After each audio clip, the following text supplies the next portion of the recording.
Hey, so I just got back from the cinema where I watched Dario Argento's Dark Glasses. It felt like coming home. Such an easy film to like and enjoy. All the familiar tropes are there, but they're presented in a fresh way, so the film, without being original, feels new. So I really like that. Dark Glasses is a good film, violent, fast-paced, definitely superior in terms of style to Dracula 3D, to the last 2 or 3 feature films from Dario Argento. Absolutely superior. If you want to know a bit more of what I thought about Dark Glasses, sit back, get comfortable, but first I'd like you very much to share this video around, let your friends know that Dario Argento is back and that Dark Glasses is an awesome film. The opening act of Dark Glasses, what a thing of beauty. It immediately became one of my favorite sequences of any Dario Argento film ever. The film also is full of self-references, and this eclipse thing sort of sends us back to Inferno, and these self-references, some of them are more subtle, some of them are more explicit, but there is plenty for knowledgeable viewers there to decode and to enjoy. I gotta say, it's such a stylish and atmospheric opening. When I came to the cinema this morning, a part of me dreaded that this film was gonna be a disappointment, and that would have really meant that there is no coming back for Dario Argento. But how wrong of me to think that. Just seeing the opening shots, all my fears were dispelled. Dark Glasses, a lovely film, well constructed, and it channels its creator's personality. Dark Glasses is a door into the Dario Argento universe. Some of us already know and love it, and I think for newcomers it's a very convenient way to discover the cinema of Dario Argento. I also had misgivings about this film potentially being sexist, as it centers around this sex worker. I was worried that women in Dark Glasses would be presented as highly sexualized, brainless, passive victims, and that's not the case. Thankfully, the lead character, played by Lenia Pastorelli, is resourceful, she is intelligent. Yes, she's a sex worker, and she has this horrible trauma, but the accident which leaves her blinded doesn't break her. She's resilient and resourceful, and we see her battle all the adverse situations that the plot throws her way. There's also a supporting part from Asia Argento. It was nice to see her play such a different character. I thought her playing just a generally good human being, just a positive person, it was nice. So it's not a tormented character, it's not an exaggerated character, it's someone who's just a helpful person and just a very sane, healthy human being, so that was cool. As for the music, it's not Simonetti this time. I think it's a French composer, and I love the score. It really contributes to the film atmosphere. It marries so well to the images, and it opens this pulsating, haunting, menacing kind of universe which we love Dario for. There is a small cameo in the movie by Antonio Tentori, who's been contributing to screenplays for over 30 years now. He's co-written films with Bruno Mattei, with Fulci, with Argento, with Joe D'Amato, so it was nice to spot Antonio Tentori. Dark Glasses is a love letter to the city of Rome. In each of his films, Dario Argento discovers a new facet or presents us with a different facet to his hometown, home city. Dark Glasses is no exception. Some of it reminded me of the Nanni Moretti film Caro Diario.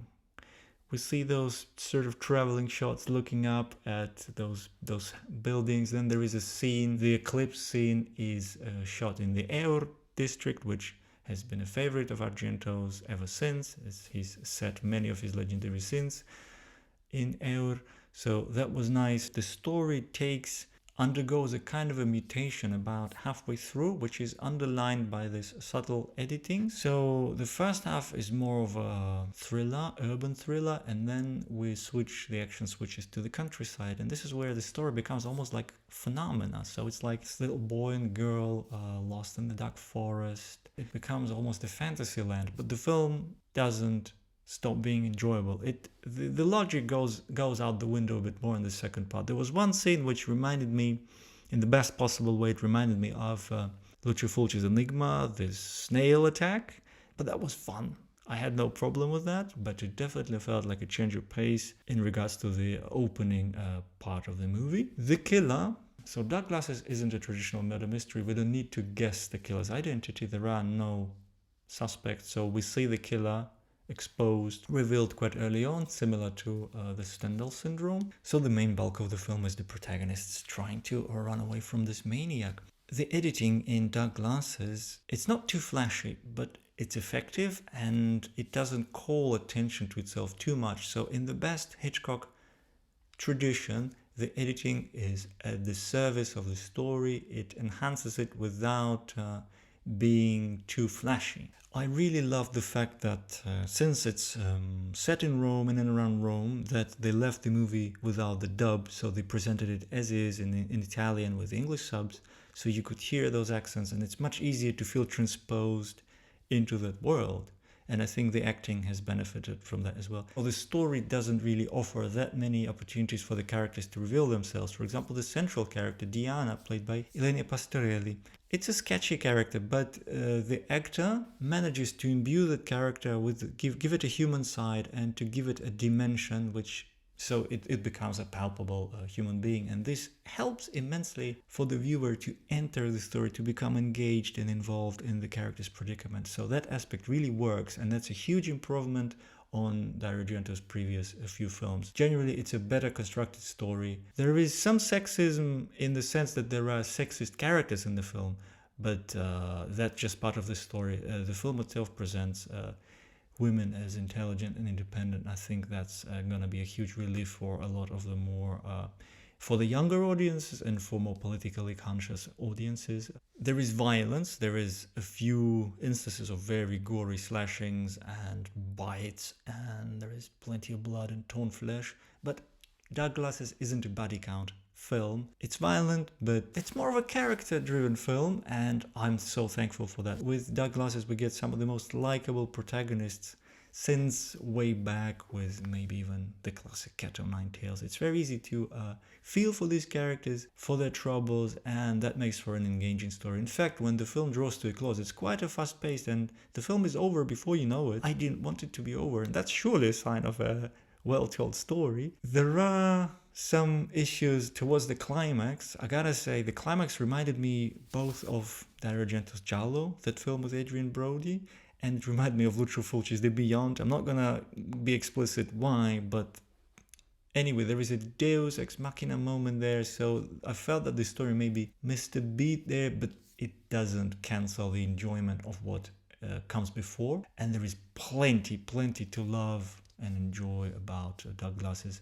The budget appears to have been slightly lower than maybe the previous Dario Argento films, but nevertheless the film looks stylish, it works, there are some cool car stunts, so the film doesn't suffer from being slightly smaller in scope, and hopefully that helps it make the money back quicker, so that maybe we get to see one more film from Dario Argento, because honestly, Dark Glasses, having seen it now, it makes me wish that Dario Argento would just come back to regular filmmaking and make a new film every year, but we'll have to see how things go. Anyway, I'm firmly of the opinion that Dario Argento is back with Dark Glasses. It has a brilliant opening, good protagonist who we root for, strong music, decent editing, enough violence, enough self-references, the visuals. You can recognize the hand of the maestro with some of the framing, which without being overbearing, it still manages to convey the Dario Argento style. So in the end, what do I take away from Dark Glasses? It makes me want to revisit it as soon as possible, and it also reawakens in me the desire to revisit all of his films that I love so much. So Dario Argento is back. If you like this video, please hit the like button. Make sure you subscribe to my channel for more film reviews and film related content.